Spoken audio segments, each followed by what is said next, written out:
we go. Good morning. So today we're going to talk about different housing options for people in rapid rehousing. This is not to say that we don't recognize what people have been saying, which is there is very low stock and that people are really having a hard time finding housing, and that you're seeing people that really need PSH. So we're going to talk about it in that context, but we're also going to go through the housing options and how to do that. So let me ask you something right off the bat. One of the problems is that people need more services than rapid rehousing as a short-term temporary program can provide. Is that do you have a pathway that if people need PSH to get people into PSH?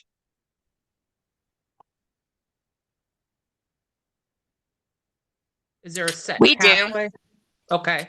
We do in Fairfield County.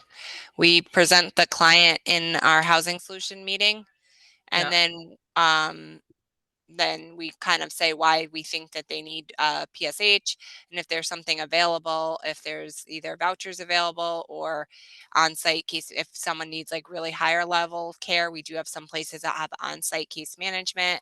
So we just discuss it there, and whatever, if they're available for anything, we can slot them for that. Okay. But So they what need if they're like not?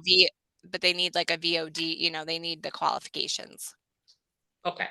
So they have a verification of disability, Mm-hmm. that they're in need of long-term case management, right?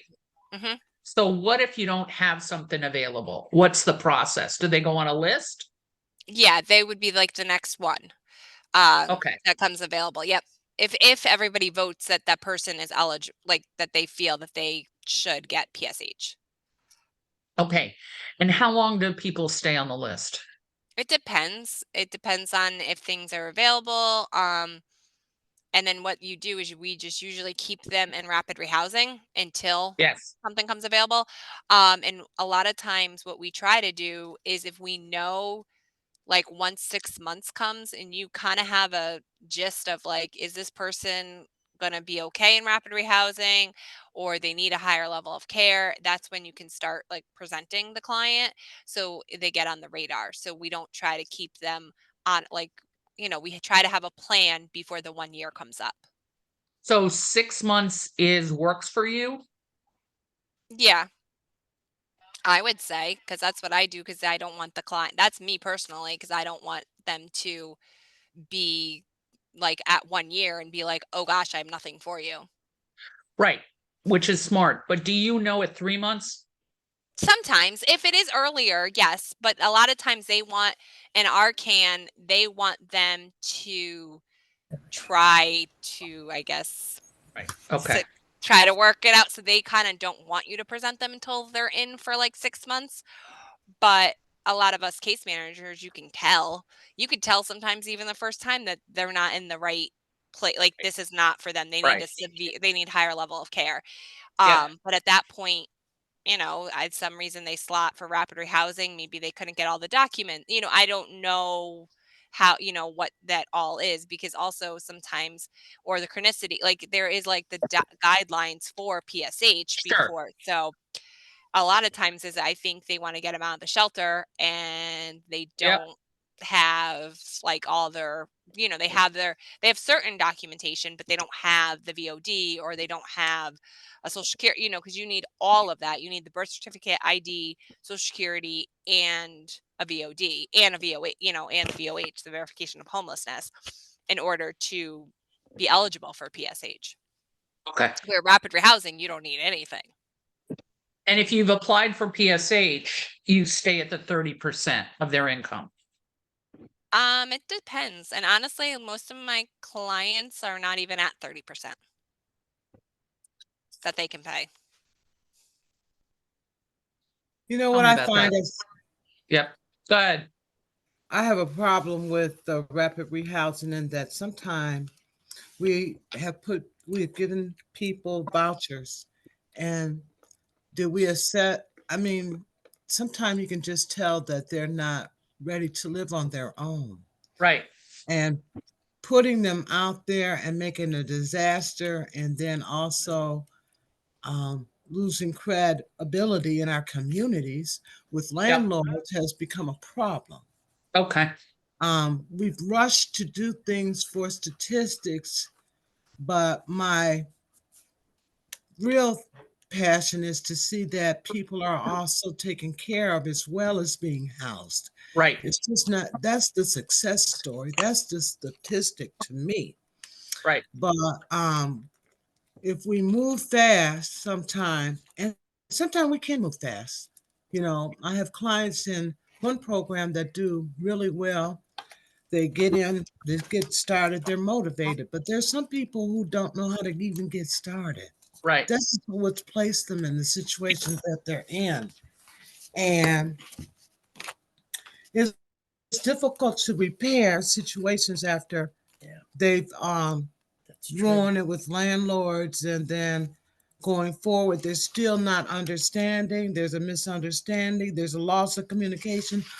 Either because of intellect, and two could be because of the trauma they've experienced, the abuse they've experienced. We've got things to work through before we, and oftentimes the Department of Housing doesn't give us that opportunity. They want us to Okay. move on it, and we need to and then put them in services. We try that.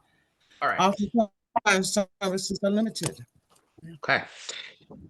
So it's a good segue. Today, we're going to talk about what the structure of rapid rehousing is. And you guys should feel free to punch holes in it, right? Absolutely. But we need to look at the structure, right? Because if people can't follow the structure, if the structure is not working, and this is coming right out of the operations guide, if the structure is not working, we need to know that, right? But we needs to be pinpointed. So let's talk about this for a minute. So we're going to talk a little bit about the goals of rapid rehousing. We'll talk about housing options that people have in rapid rehousing. And then we're going to talk about defining the options at the initial meeting. And this is going to be crucial. This is a negotiation point, right? Then we're going to talk about revisiting the housing options at month 3. And we're going to talk about revisiting the housing options at month 6. Does that make sense? Right? Yeah. Okay. All right. So let's talk through this. Right? So just to get everybody on the same page, rapid rehousing is time-limited rental assistance with services for individuals and families experiencing homelessness to help them secure permanent housing as quickly as possible.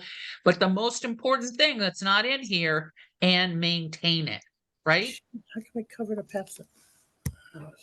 So it has to do with housing location, financial assistance, and case management. It's a low barrier intervention with no preconditions on enrollment other than documentation of homeless status. Okay, so this is right from the operations guide. Is everybody familiar with the operations guide? It's available on BOSS, CT BOSS. All right.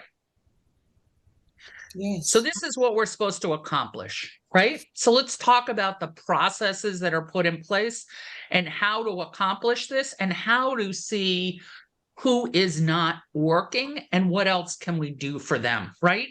What I'm really worried about is that you guys see that, you have to get everybody stable in housing. So that's why we see people going on and on and on and on, right? But you're really banging your heads against the wall. Is that right? Yeah. We do see that. We feel that way a lot of times because, I'm sure.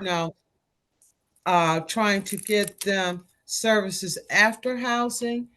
Well, we've accomplished what they actually wanted, but they're not willing to make progress because they've been not had a lack of progress in their life for so long that Okay. going forward seems to be hard. They're So we're going scared. I can to change understand that. that. Yeah, I know. And you know what? I'm not saying that this is extending people basically strikes me as a kindness, right? You're trying to help them, right? Yeah. but maybe they need something else. So let's talk about that. All right. So I'm gonna go to the main expectation here is that people will maintain their housing, but it doesn't have to be the specific housing that they're slotted into. Okay. People come to the program with no income and a plan to get a voucher. How many people see that? Yeah. I'm here for my voucher, right? We Yes, see it. that's what they expect, a voucher. We Okay. see it That's a their lot. So main that's- purpose. I think we have them So in our that's number one drawers. problem, right? Absolutely. Yeah. Okay. But vouchers are hard to come by. And PSH, which comes with a voucher, has strict eligibility criteria. Okay. PSH. So we're separating out, we're looking for patterns here, right? And we're separating out people into groups. RRH can go up to a year. It can actually go up to 24 months. But people need to have made progress towards their goal of income within 6 months and usually 3 months. Any kind of progress. Okay. And the session strives to identify options that are used to house people, right? So we want to differentiate between who needs a different level of care and who can do this, but maybe with a slightly different housing option. Okay. And I know people aren't going to be happy with this. Okay, so let's talk about what are the housing options, right? There's subsidies available through the PHA, which may be designated for homeless people. Those are through the CAN, right? Subsidies go to the people most in need, which is the prioritization process that Sarah talked about. PHAs also have a list of applicants for housing choice vouchers and housing authority owned properties. Housing choice vouchers are Section 8. Housing owned properties are projects. Okay, those are the old school names, but everybody recognizes those. Okay, just so we're on the same page. The list is often long. It's sometimes closed, right? But some housing authority owned properties have shorter lists, meaning projects tend to have shorter lists than Section 8, right? But it's rarely an immediate option. But some PHAs for public housing authorities have shorter lists than others. You guys know this, right? Yes? No? Yes. Okay. Yes. So then there's RAP vouchers for people with low incomes, right? And there is a link here for you how to apply for a RAP voucher or Section 8. I know you guys know this. I just want everybody on the same page. Okay, so just a piece of information in case you don't have it. They're low-income tax credit properties, which are very limited. It's only $10 million a year that they give to these tax credit properties, and only 10%, 20% are designated for people with very low income. Okay, so I'll give you an example. Most of them are designated for people at 60% of median income. Median income in New Haven is $90,000 a year, 91 something, right? So 60% is over $50,000 a year. Do you have people who make 50,000? I didn't think so. So we're talking about not only are they limited, but only 20% are available for people with very low income. And do people know how tax credit properties work in terms of paying rent? So you pay basically 30% of your income. However, 30% of your income is in wide bands. So hey, Shakita, did you want to say something?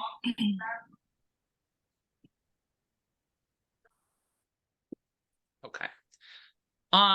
So it's basically, so people from 0 to 20% pay 30% of that income, an average income. So it's not exactly 30%, it's in bands, but it is a subsidized property through the tax credits. Yes, we are providing links. Liz is going to put them in the chat. They're They in were there. also- They're in the chat along with the rapid rehousing operation guide. So they're both in there. Okay. Yep. And Liz, they were also posted, right? Yep. They're posted as well. Yep. Where are they posted? On the boss website. But what I'll do is once we get the recording done, I will send out to the whole group everything. So I'll send out Okay. the recording and the slides out to the group. So we've got 3 ways to get the slides, right? It's in the chat. They're going to be sent out to you, and it's also posted on the boss website. Yep. Okay. So low-income properties, you understand sort of how it works. It's not a voucher, but they're subsidized through these low-income tax credits. And interestingly enough, most times your Department of Housing lists the properties and when they're open and stuff like that. But in Connecticut, it does not. So how I found out about low-income properties is tax credits were listed on this low-income housing US. If you go to Connecticut and then you go to your area, they'll tell you if there's a tax credit property. The problem is with tax credit properties is they fill quickly. Actually, that's a requirement of tax credits. They have a deadline to fill the units. And the other part of it is people rarely move, right? So the turnover is not high. So if you're going to get into a tax credit property, you need to do it early. So you want to track that about who's opening and put a application in, and they're usually taken as part of it's almost a lottery. It's first come, first serve. So they take the first 100 applicants, they evaluate them. If there's any more units, they take the next 100. Does that make sense? So that's how you get into it. You should stop me if you have questions about this. Okay. Permanent supportive housing, the supply is limited. Yep, go ahead. Can you reiterate that, please? Can you say that again? Sure. So which part about how much people pay or how you get into tax credit properties or how you how find you get into tax credit properties. Okay. So you apply, it's based on income. No, don't be There are sorry. some things that will not make people eligible for it. For instance, if they're in school full time, it does not have a disability requirement, right? Usually, unless it's specifically for mentally ill people, but that's pretty rare, right? It has an income requirement. People have to be able to manage in housing, right? You can layer services on top, but they don't come with tax credit properties. And the whole key is the application, and it's first come, first serve. And the best website I found to find tax credit properties is this low income housing US. And you want to look for tax credit properties that are open and taking applications or about to be open and taking applications. The thing is with us, Andrea, is that, we live in a smaller city.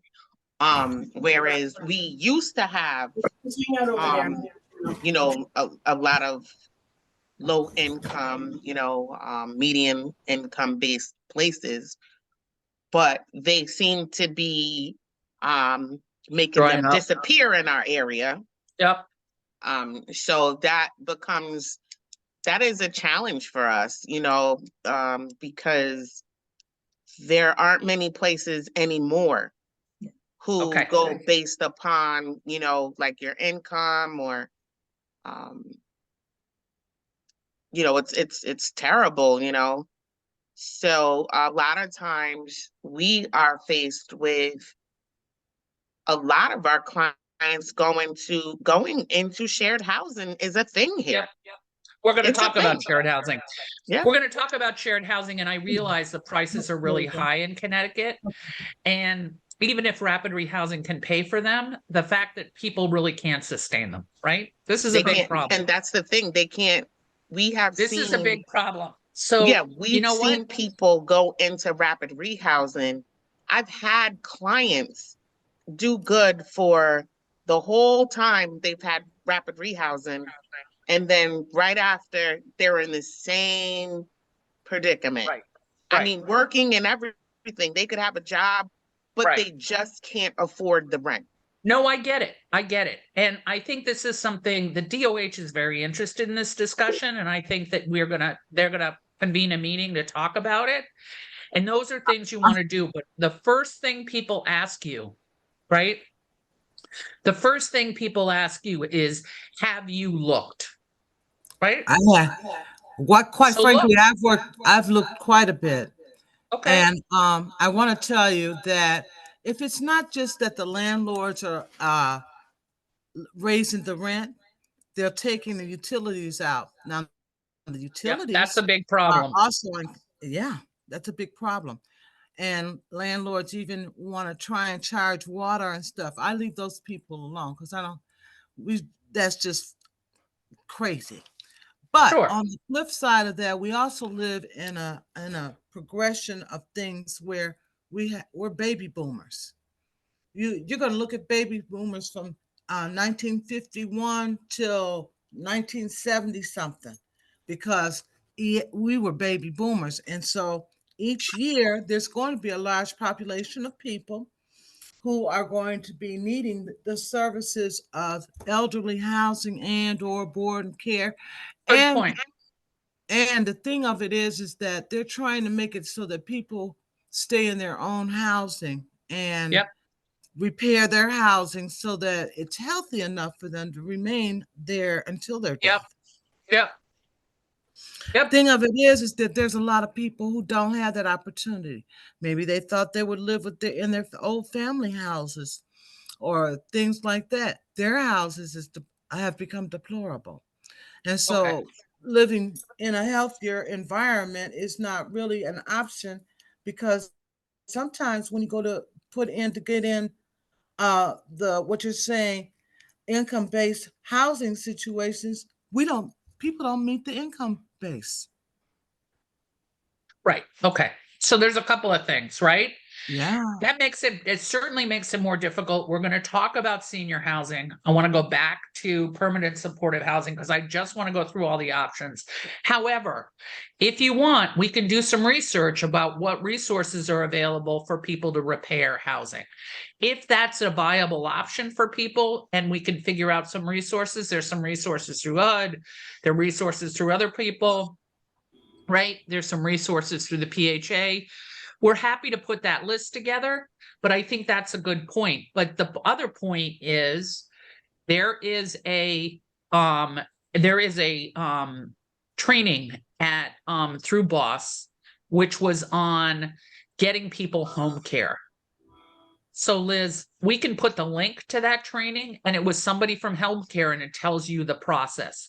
So oftentimes if people are going to stay in their own house, they're going to need home care as well. We're talking about putting together the kind of plans, Chris, and you're really talking about that, right? So Liz can put that link in the chat if that's helpful, because that's the other part of that, right?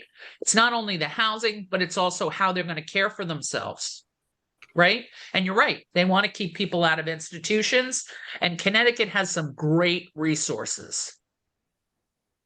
And if they don't meet the income criteria, that's okay, because Connecticut, actually, if you're not eligible for Medicaid for home care, Connecticut as a state has a process that you can apply for home care paid for by the state of Connecticut. That's nice. Okay, so Liz is going to put that in there, but let's talk about permanent supportive housing. So you talked about the process. There's limited supply. People have to have a disabling condition, which is the VOD, verification of disability. People have to be in need of intensive services to remain in housing, not remail in housing. Sorry, that was my mistake. To remain in housing. So that's part of the argument. Some units are only for people who qualify as chronically homeless, but there is another part where people do not have to be. What's that called, Liz? Do you know? They don't have to be what? They don't have to be chronically homeless. There are some units in Connecticut that people do not have to be chronically homeless. It was applied for by the COC. Everybody, now we're dedicated plus now. So you, yeah, Dedicated plus. everybody's dedicated plus. Yep. So talk What is about that. dedicated plus? So, so for PSH, Yeah. it's just has a slightly more broadened definition so that it's not as rigid as chronic homelessness. I can throw that in the chat as well. Does that help? Yeah, but we need more. You know what? When there's external services that we're in need of, it's hard for us to get our clients involved or enrolled in We're going those to talk programs. about that. We're going to talk about that. We're going to talk about that through the structure. Okay. All right. Question real quick. Liz, you have mentioned is not as rigid as before with PSH. So are you referring to the eligibility? Is there like less requirements? Yes. Is there any examples of what was required prior to what's not required now? Can you give us just one example? Yes. Chronic homelessness. Go ahead, Liz. Yep. So it has to do with length of time and episodes, but I don't want to get it wrong. I don't want to misquote it. So I will find it and either tell you and put it in the chat. Yeah, if you give me 1 sec. Okay. It's slightly better, Elizabeth, than the chronic homeless definition, right? It lets a few more people in. It's not perfect, but it helps. Okay. A little bit. So the definition's going in the chat. All right. So remember, in rapid rehousing, the plan must include how the individual will afford the unit when they exit the program, right? Price is often far out of reasonable budgets. Yes, we know that. Okay. So how about shared housing? Now, there are 2 types of shared housing, right? One is you can bifurcate the unit, and each tenant is responsible for their portion of the unit. Let's say it's a 2-bedroom unit. They're responsible for 50%, right? This can be subsidized through rapid rehousing. It has to be rent reasonable. And you can be rooming with somebody who's not in the program. So if you have a friend, right, who will share an apartment with you, but they are able to pay the full rent, their income is not counted as your half of the unit. It's only counted for theirs. And they have to pay, they're responsible for 100% of 50% of the unit. You, on the other hand, could be subsidized by rapid rehousing. If it's 2 people in the program, rapid rehousing can subsidize both portions of the unit. Somebody is eligible for rapid rehousing. Does that make sense? Okay. So then there's also the family share, right? HUD's definition of family is so broad, you can drive a truck through it. It's a single person, it's a non-single person, it's an elderly person, it's a non-elderly person, it's a disabled person, it's a non-disabled person, it's a person with children, it's a person without children. A family can be anybody, right? Everybody knew that? So the person in rapid rehousing can define their family. Perfect. So Ms. Gonzalez, do you want to say something?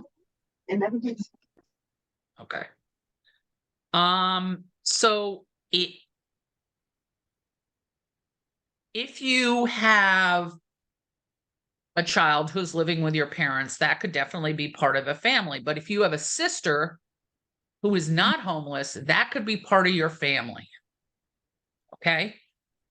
So that's a lot more workable and be subsidized by rapid rehousing. That's a lot more workable for some people, right? So both incomes count as part of the family, but the person on rapid rehousing is the head of the household, right? So it's calculated on their income and everybody else in the family who's over 18, who's right. There are all sorts of things. Okay.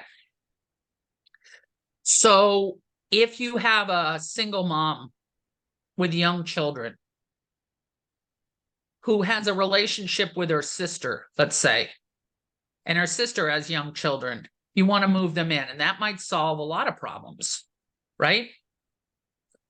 That might help a root childcare. That might give them somebody else to talk to. It might help pay the rent. So shared housing is not just limited to 2 people in rapid rehousing. So did everybody know that?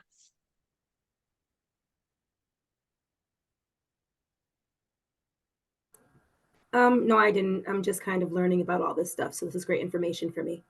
Great. Okay. So that's a possibility, right? Room rentals. I know nobody is saying I'm going through this program to get a room rental, but sometimes they're room for the rent at lower costs. Sometimes there are multiple rooms in an apartment or a house. Costs vary, but it might be a viable option for people. Largely, you get it through newspaper ads, word of mouth, that sort of thing. Okay? So that's something to consider.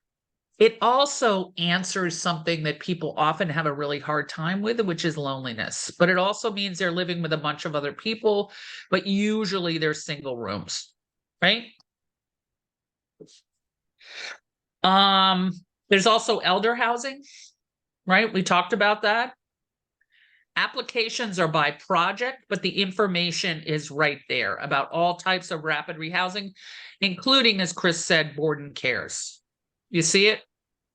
211 Connecticut residential options for older adults. Okay. There's also sober housing, and there's a sober housing directory. Rates vary, but from what I saw, it's generally about $150 a month, which is about a week, which is tough, right? And they're for people who are in recovery, who are abstinent, and who want the support of a sober community. Okay. So what you said is people come in looking for a subsidy, right? And most people want their own apartment, right? And the problem is a lot of people believe that the homeless system and you are the ones that are going to get them their own apartment, and how you get your own apartment and a subsidy is through the homeless system, correct? And it didn't help that there were a mound of vouchers that came out during COVID. So all the work we did on telling people there are very few vouchers, they think is a lie, right? Okay. We have people, Andrea, who actually really believe Right, I know. that we have vouchers in our drawer. Mhm. And just and we've talked about this before, the word of mouth, people will call me and say, hey, I don't want rapid rehousing, I want a voucher. Right. And I'm like, Right. Or they hear about the chess program, or they're given misinformation, and so they think that that we just have these vouchers in a drawer and we just give them out to whomever. Right. I like to tell a lot of my clients as well, vouchers here aren't really such a big, huge golden ticket anymore. I remember as a child, they were. Now they're not, and ever since COVID, because a lot of landlords said, no, they don't appreciate, it's the people with the vouchers who don't appreciate our properties. They don't respect them. They trash them. They, it's terrible, and sometimes, when we talk to landlords, we're like, we understand, Right. So there's a couple of things there, right?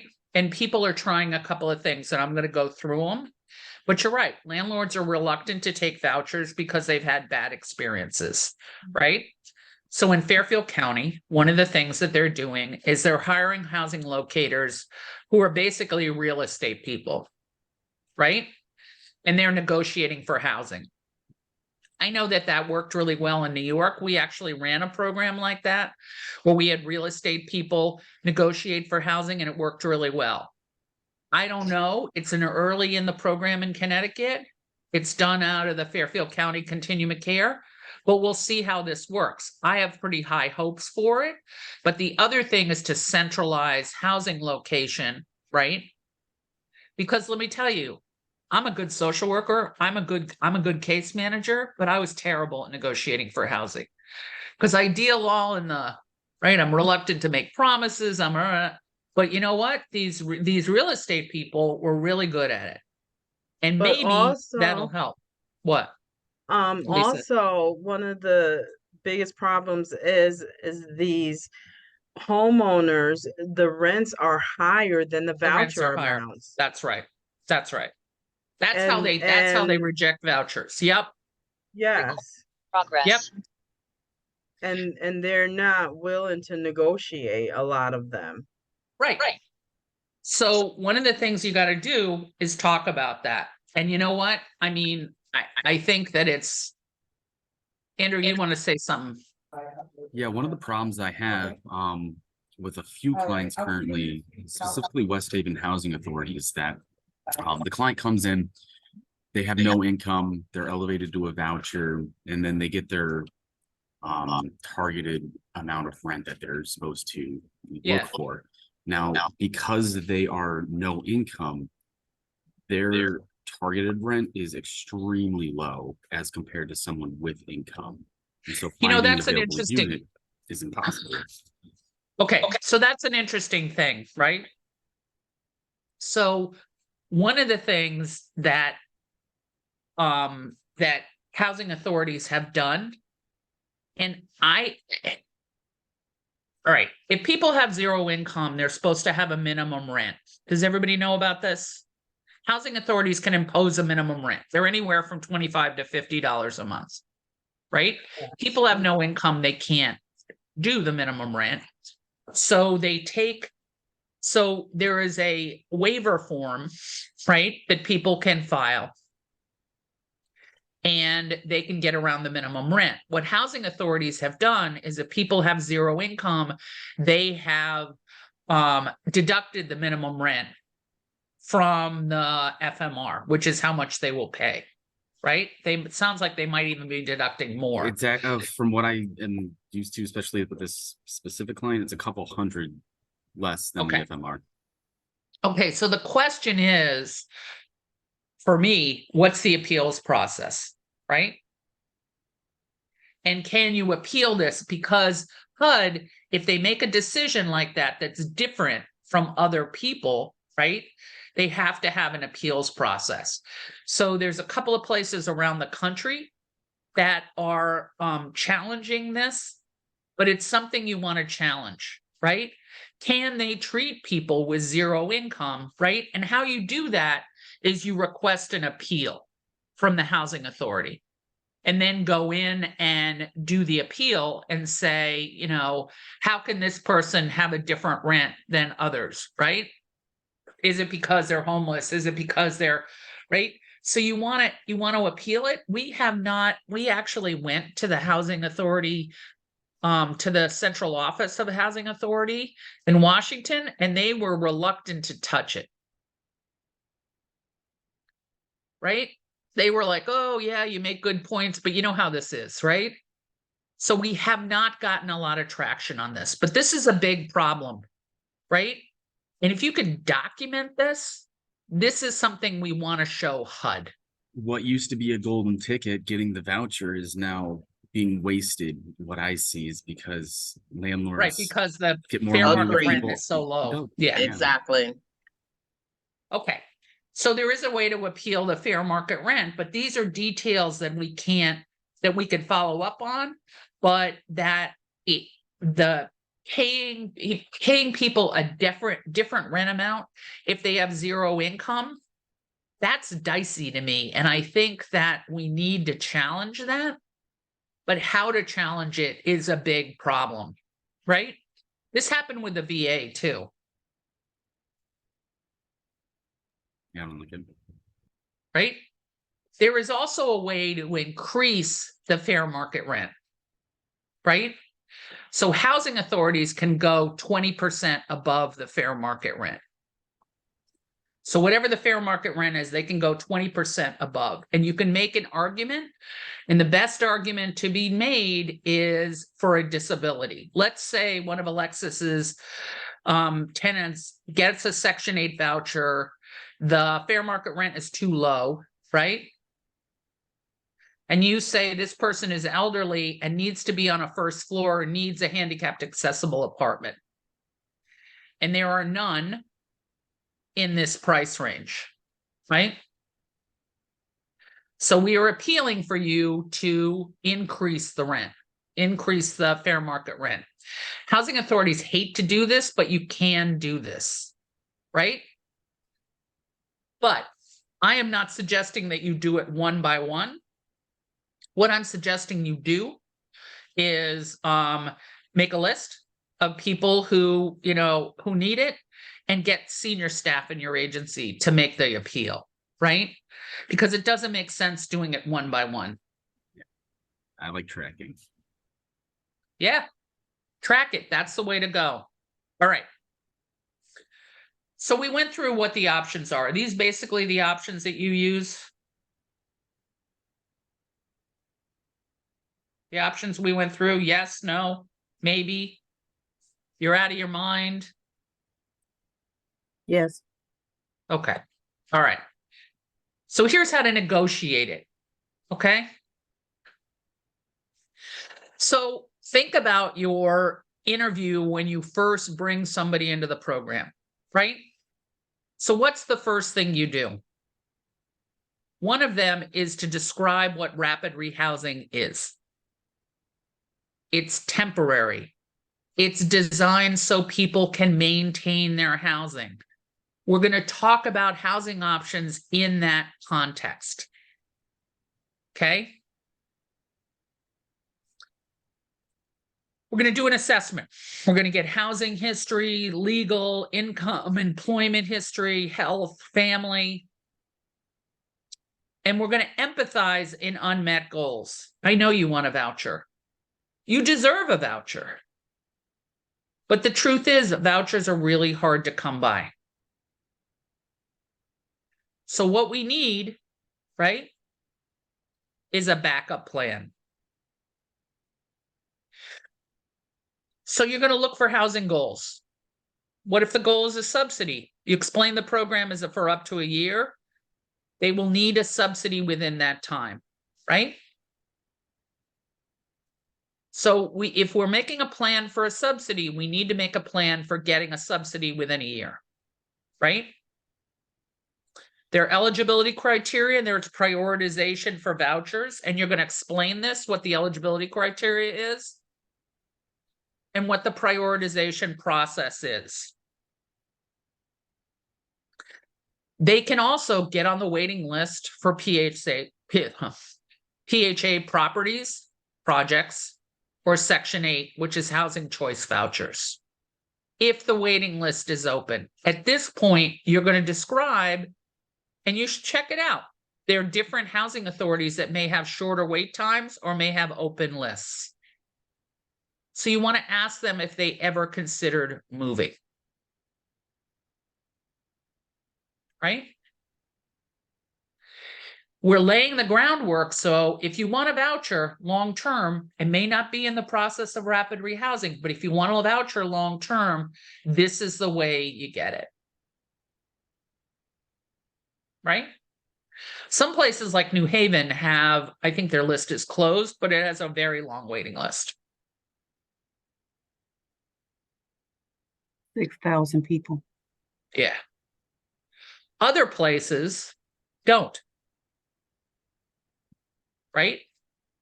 Derby, Ansonia, Willimantic, smaller Yeah. counties. Yes. Right. So you want to look at those other lists and you want to talk to people about that. Positives and negatives. If the plan is to get a job and maintain a thing, I want a house, I'm going to get a job that's going to pay for the house. Okay. You want to talk about if they get a house, how much it costs. Right? How much they'll have to make to maintain the house. right? This is the budgeting exercise. How much money do you need to live on? How much money can you pay for rent? How much money will you need to make? You also want to talk about, given the assessment, what kind of jobs they have immediate access to and what kind of jobs they can train for in a short period of time, right? Because the goal here is to help them sustain the housing, right? Well, what I really want to be is a doctor. Okay. So you may be interested in something in the medical field. Let's look at things in the medical field with a short-term training, right? We want to have that conversation. We want to talk about schedules. We want to talk about time. We want to recognize that this might be a long-term goal. And you want to offer them assistance to connect to that, but you want a backup plan, right? You understand what this fights, right? Is people are saying, I want you to do this now. And you're saying it may not be possible now, but we recognize that you've got preferences and let's hook you up with things that can help you access this in a future, right? People are paying 60% of their income and able to cover the rent.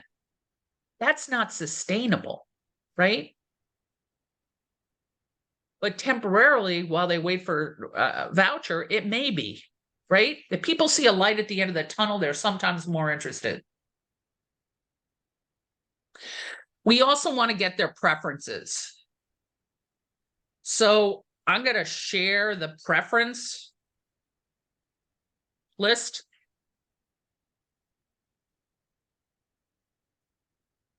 I can do this.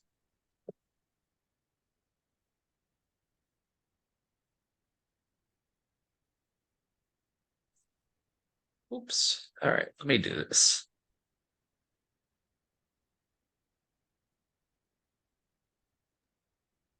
And also for the slides that we put in the chat, there is a link to this. So you should be able to click on the link and have this document yourself too.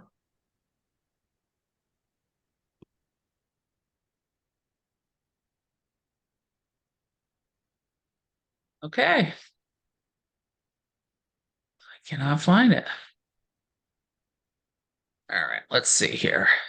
Let me just get it from the chat. Liz, I'm going to stop sharing. Can you share it?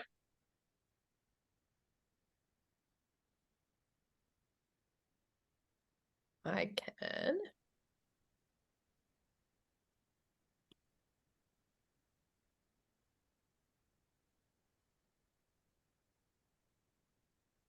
Got it. Housing preferences. Yep. Everybody see it? Yes. Yes, I see it. This is how we're going to identify long-term goals, right? What do they want long-term? We may even add a column to it. And what's their backup plan? Right? We want people to be able to visualize it.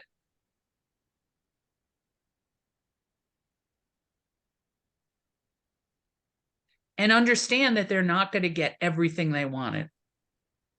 Right? But we can say this has two of your preferences, your number one preferences. This has two of your other preferences. This has one. This is, and it's a way to negotiate. We're setting you up to negotiate. Does this make sense? Yeah, Yeah. I think it's also important to discuss wants versus needs. Yes. You may want something, but that doesn't mean they absolutely need it. That's what And it I think is. it's important, so that's why you can't Here's change your it. ideal. Yep. Here's your ideal. Here's where you are now. Yep. And what's negotiable and not negotiable. Right? Yep. And how can I access that sheet? It's in the PowerPoint that that we put in the chat. So if you look at the slide that Andrea's on, there is a link there. Okay, thank you. Sure. Okay, let's go back to the PowerPoint. I'll start sharing again.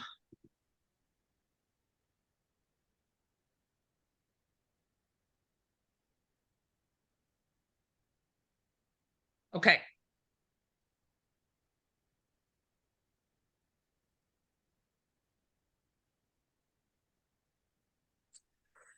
All right. We're going to try a backup plan, right? What this does is get you out of the argument that you should just get this. You're admitting you can get it. And it's true. We can't get it. If I could get everybody a voucher, I would, right?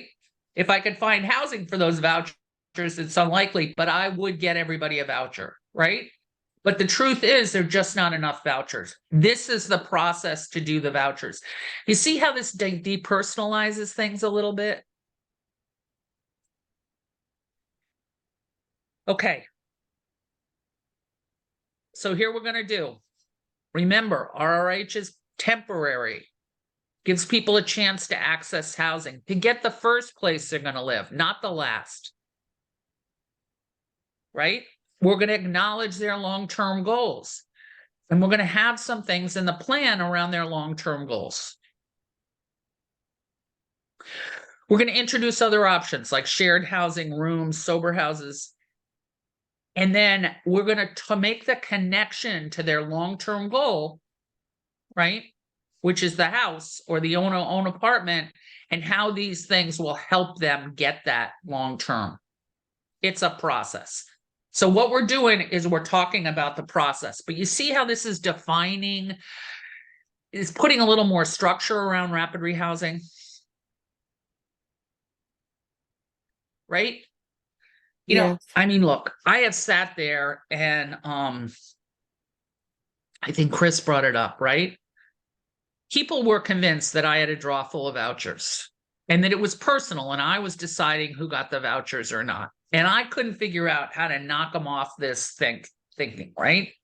So I would bring people into my office and I would open all the drawers and say, look, do you see any vouchers?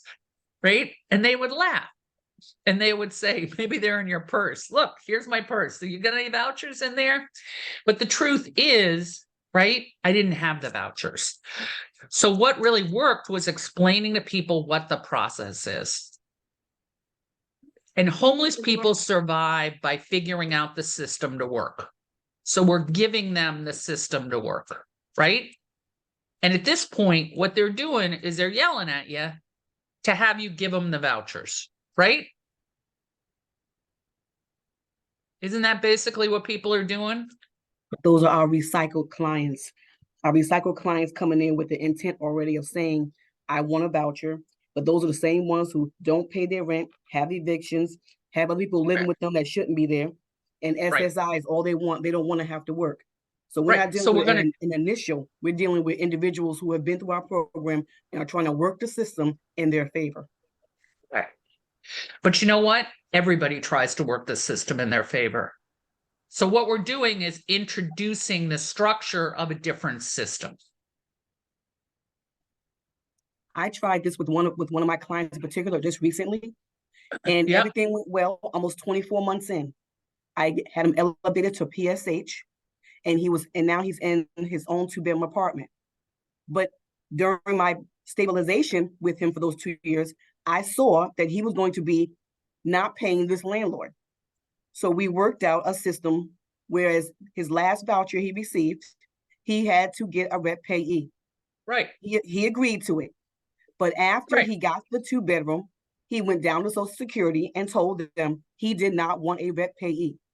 Okay. So now he's back in the situation again with a 2-bedroom apartment, and now he's not paying the landlord.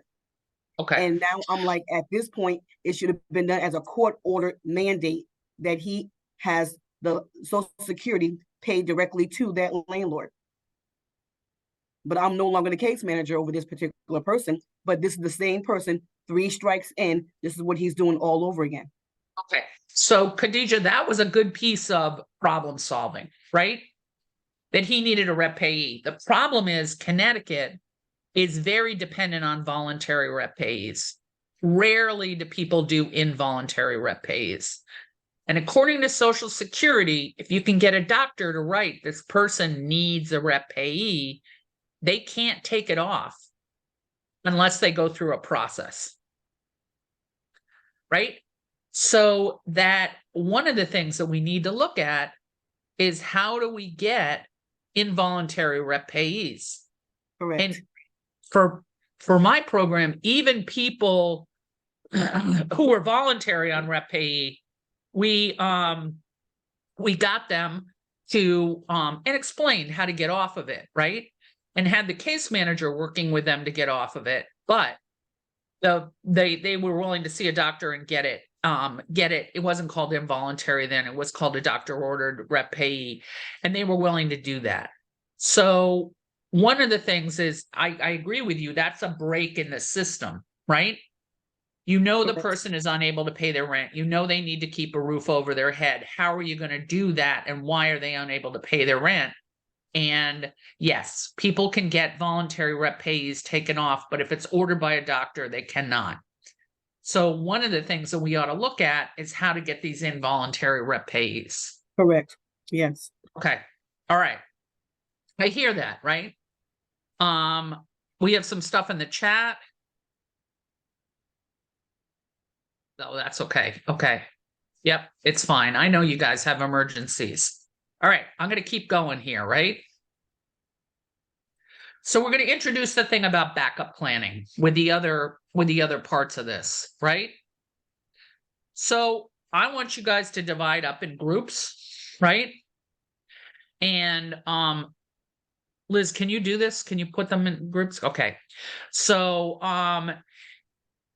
you want to look at these. Look, I'm going to project these into your groups. We want to look at these cases, and you want to figure out how you would begin. And keep in mind, this can take more than one meeting. When you introduce the other options, people may need time to think about it. But you're also getting them to commit to the plan at this point. So part of this is the initial interview. So there's a woman with 2 children under 4. She's come to your program. She wants a house and a subsidy. You explain the options and she starts to cry. This is not what she expected. She wants a house for her children. Now you tell her that's not possible. You did not tell her it's not possible, right? You told her it's a longer term plan. She has no job, limited experience, and no child care. Okay. How do you begin with this woman? A man comes in and he wants supportive housing. He's lived in a shelter for 6 months. He wants something of his own.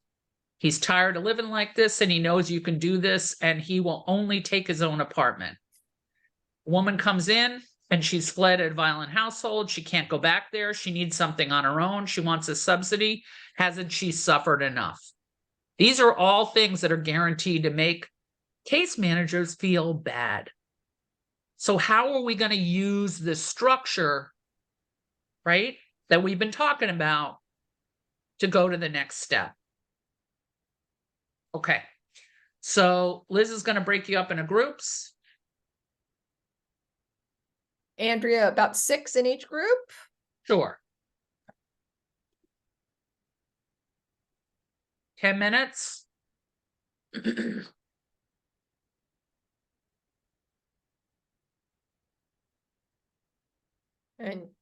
you're going to need to hit join and let us know if you're having any problems getting in your room. I'm stopping the share so I can share to the breakout rooms. And here we go.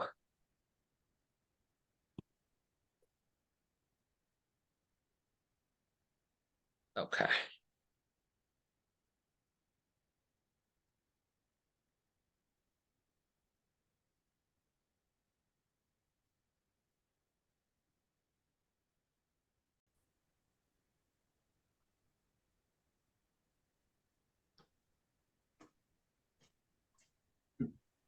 Okay, people are back.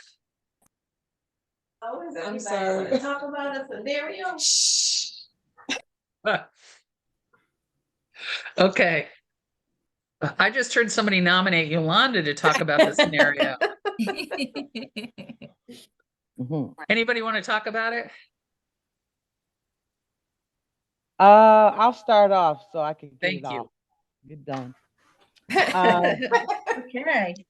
We were talking about we had those 3 situations, and I want my group to interject, the thoughts too. We have a woman with 2 children. She's looking to get a house with a subsidy. She cries when she's heard that she's got to meet some challenging moments before that dream can come true. She has no job and she's limited on childcare. So oftentimes we need to help our clients get in a thought pattern where they want to become skilled and find a better life for them, or even think that they could have these things by getting a job. A lot of times people aren't equipped with that. So we'll steer them in that direction and also to help them live with a subsidy until we can find the right place and things to go. A house includes a lot of care. Outdoor, you got to take care of the outdoors. You possibly have to pay for water and things like that. And that's not the same expectations you have in an apartment. So get yourself financially in a place where you can look forward to having those things you can accomplish in your goals for housing. Your housing is going to cost a lot if you want a house. And if you got 4 kids, it's going to So cost a lot. let's talk about how much the house costs, right? How much she'd have to make. What are the possibilities? How do you make her dreams come true? Maybe she gets some training, but what's Yes, her backup plan? What can she do in the meantime that will let's help help her move find towards her goal? let's help her find a job that has training options to it. All right, but Hospital wait a minute. jobs. Let's talk about housing, right? If she shared a house with somebody else, she might make a deal with childcare, right? They might have another income, That could be. right? So we want to Absolutely. introduce these backup plans while she's working towards the house, Yes. Okay. right? Yeah. And the house is not something that rapid rehousing is going to accomplish. How much is a house in your area to rent a house? Oh my God. I don't even it's Expensive. about $3,000 or $4,000 a month. It's expensive, right? Mm-hmm. And that's I not might also including introduce that she might want to take the course from HUD about home ownership. Maybe that's her long-term goal, right? Might be a maybe. 20-year goal, but in the meantime, how can she set herself up so this is possible? And what we're going to do is an interim plan, a backup plan.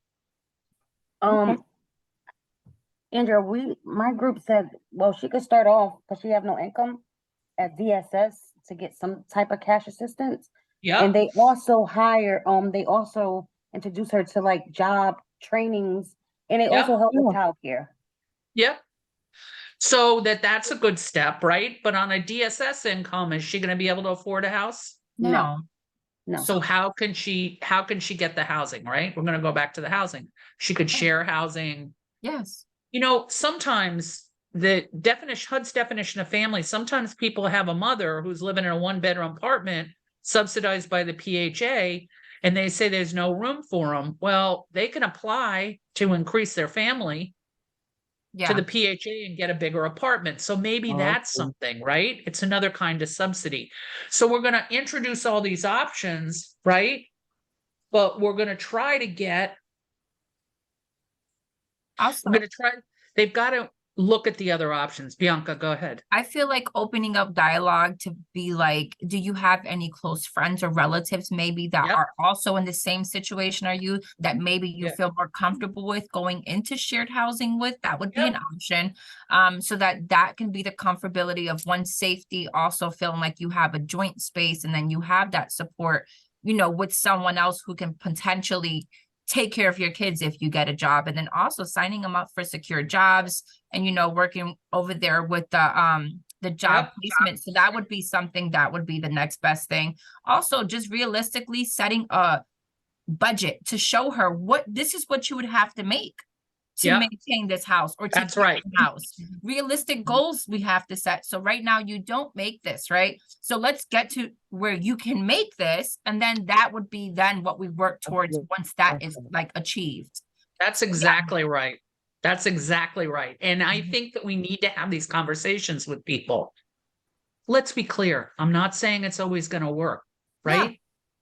But what I'm trying to get is for people to take a look at the structure of rapid rehousing and what the expectations are in rapid rehousing and figure out, try it. If it doesn't work, then we document it and then we have another conversation about what to do with the percentage of people that this is not working for, right? But if you come out and say it doesn't work for anybody, nobody can do anything with that, right? So try it. But I think that's a great idea, Bianca. I think that Marita, I think that's great. I think that that's exactly what you want. Skill building. Mm-hmm. Well, what about the guy that wants supportive housing? Did we put them on a list? Yeah, shared living would be also something that's going to be offered. Shared living might be a real possibility, yeah, right? I mean, that's something that ideally can happen relatively quickly because, you have more options with shared living compared to that. But at the same time, just opening up dialogue to why is it the importance of you wanting to be in your own unit? Is it because of safety? Is it because of privacy? Because also shared living can offer those things without it being your own unit completely. It can be your own safety in your room and having your own bathroom and privacy and things like that. So that can be also dialogue. Why is it the real reason why you are just only open to living on your own? Maybe we can just kind of like broaden that from there. That's exactly right. And we want to explain it. We also want to talk to him about what does he need to do to be eligible for supportive housing. And one of the things that people have got to demonstrate is a long-term need for case management. Absolutely. Right? So let's hook that into your case management. If he's not using your case management, how likely can you make an argument that he needs supportive housing?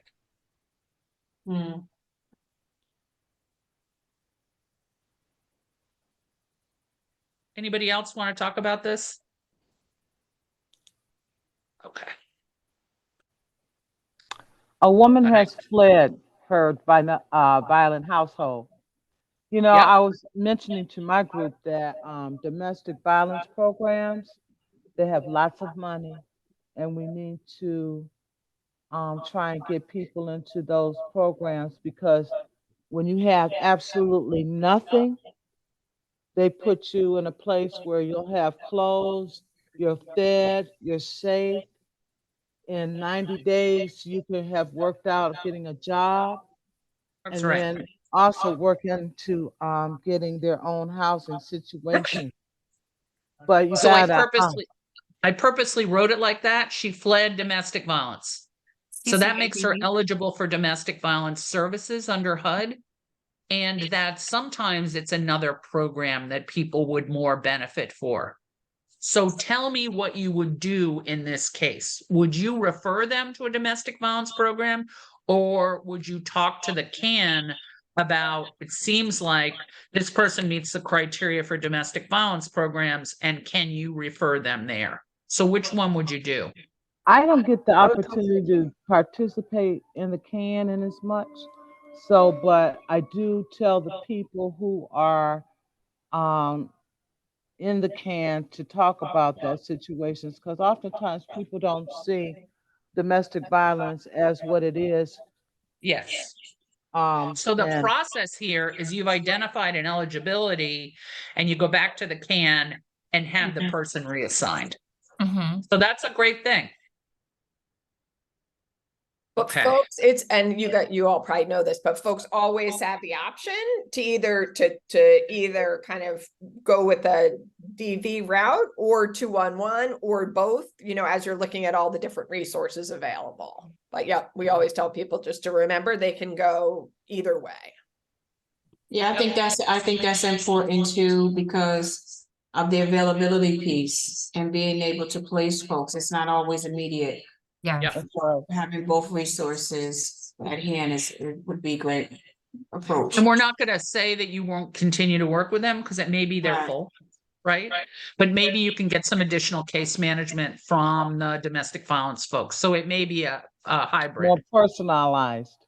And a lot of domestic violence advocates, they have a lot more resources. For example, yes, they do.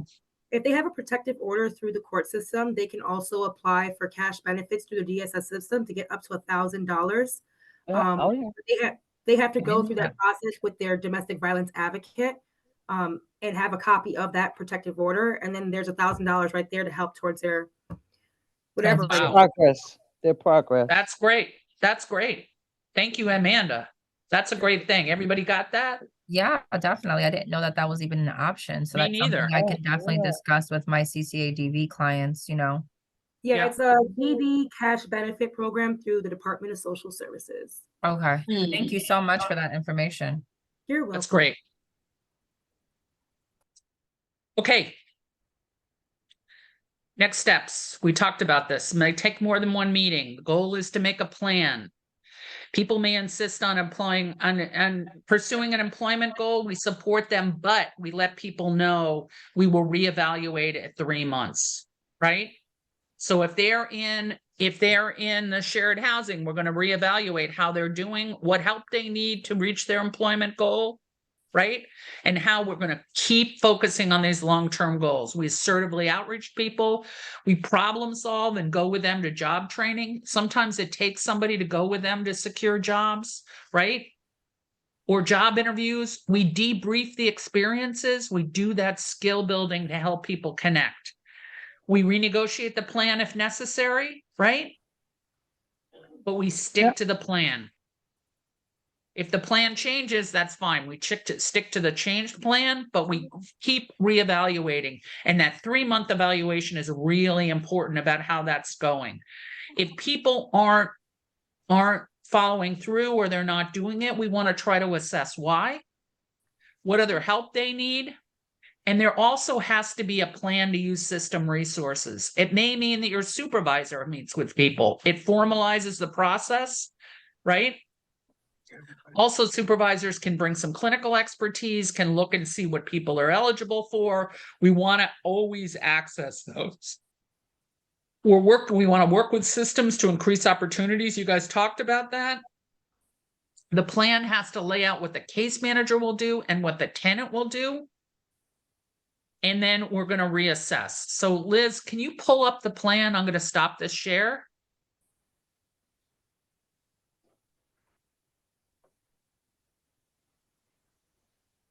This is a plan that's taken from CTI, which is critical time intervention. But we want to take a look at the plan. It is in the operations guide as a plan to use for rapid rehousing. There it is. Okay. So initial plan is when you first come in. The update is at 3 months and at 6 months, right? We are going to talk about where they're now, what are the goals, what are their achievements, what are their barriers, and we're going to make a plan. But you see, this says community resources needed, what the case manager is going to do, and it cannot just say support the person. It has to say things like accompany person to secure jobs, or accompany person to DSS, or work with a person to fill out an application. It has to be concrete. And then what are the participant tasks? And we're going to hold people responsible for these tasks. We're going to take this plan every time we meet with people. And if there's a problem, we can change it based on the important things in the new assessment. But we're going to make a plan. It's only going to be 3 goals. There is at the top of the plan, long-term goals. No, right here. Whoops, sorry. Right there.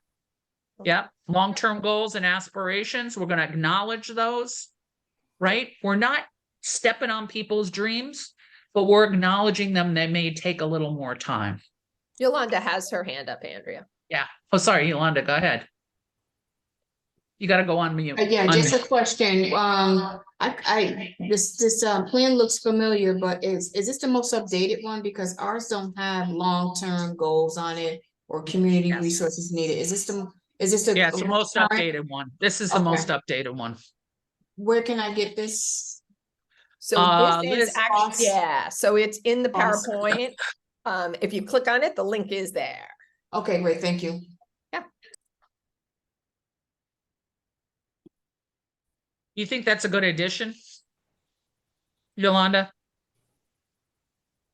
Yeah, I think it's a great addition. I love where you have the long-term goal and aspiration section. Good, because you know what? It came from you guys. Oh, wow.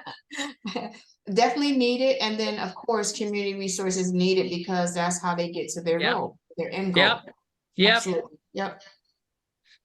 It came from you guys, so thanks. We're trying to make these better every time we see them. Okay, Liz, stop sharing and I'll share again.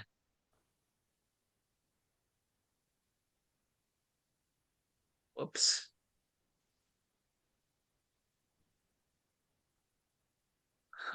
I'm still not seamless with this. I apologize. Okay. Okay. None of us are. All right. Exactly. Okay. So at 3 months, we talked about this already. This should not come as a surprise. They know that we're going to do an evaluation. They understand the process. They assess their income and expenses. You're going to talk about options. This point, we should be open to people trying another option. If it's not if it's broke, fix it. If it's not broke, don't fix it, right?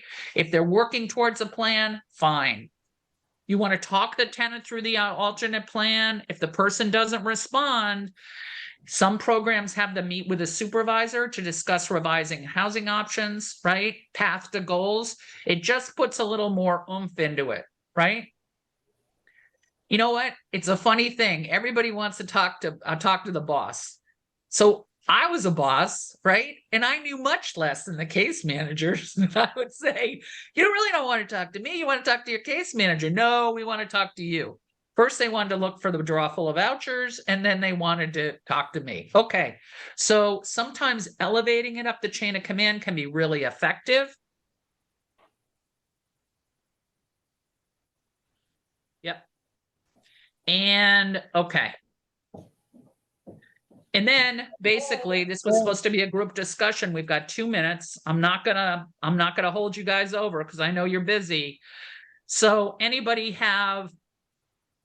what do you think about the structure? Do you think it makes sense? Doesn't solve all the problems, and it's not supposed to. There are going to be things in the structure that don't work for people. But you know what? One of the things is the structure is pretty clearly laid out in the operations manual. I went into more detail here, but we need to have these discussions, right? And if we've had these discussions, tried everything we can, then we know there's a problem. But we can't just say it's everybody, right? Does this make sense? And I think that people are looking at the rapid rehousing program, particularly in light of how difficult it is to find housing. But we've got to pursue these other options. I think a lot of it comes from us also being the lowest barrier program, being that we receive everybody and anybody, regardless of if they have citizenship or if they have zero income or no income, Social Security even. I think that's the biggest thing as far as trying to figure out if the system is working or not. Because there are individuals, I feel like, if you have income, you have a significant amount of income, you could be successful in this program. And there are people who have been successful in this program, but a lot of the success comes from us bridging that client. It's not from them being like, exited, a happy exit or whatever they call it. Yeah. Sorry. So we've got to, no, it's okay. We've got to look at the bridge. I mean, that's really clear. And we've got to put some more definition around the bridge, but there is a process for the bridge and we want to assess people for that.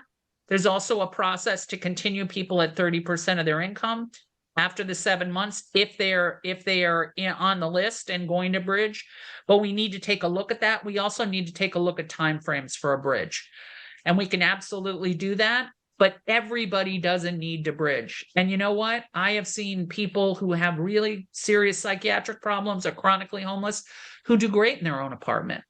I mean, actually being in supportive housing was like a constant itch for them. People are after them all the time. So we need to get those people who do well in PSH, in rapid rehousing. But in order to do that and to identify who does well and who doesn't do well, and what's the criteria, we need to stick to the system. And this is really about the system, right? This is about the operations of of rapid rehousing. All right, I'm going to close it out. I'm 1 minute over. I apologize for that. And I just, Andrea, I threw my email in the chat because I think a lot of people are getting invited because people are forwarding invites to each other. If you want your very own email from me, please email me. And I'll make sure you're on all the right lists and getting all the right information. So we're going to talk about the housing plan next time. Then we're going to talk about working towards employment. We're going to talk about resources for serving people with mental illness. We're going to do a supervisors session, and we're going to connect to resources for a network of care. Those are the sessions. If you guys have other suggestions, we're open to those. Keep in mind that Fairfield County and New Haven I moved it up a little bit. I apologize. It is next week that we do the community of practice, and for the Eastern and Hartford, we're going to do it in 2 weeks. So just keep an eye out for those invites. If you're not getting the invites, let Liz know. If you got forwarded an invite, let Liz know. And thank you guys. I apologize for going over. Thanks for all your participation. Thanks, Thank you guys. so much. Have a great day. Thank you. Have a good day. Bye.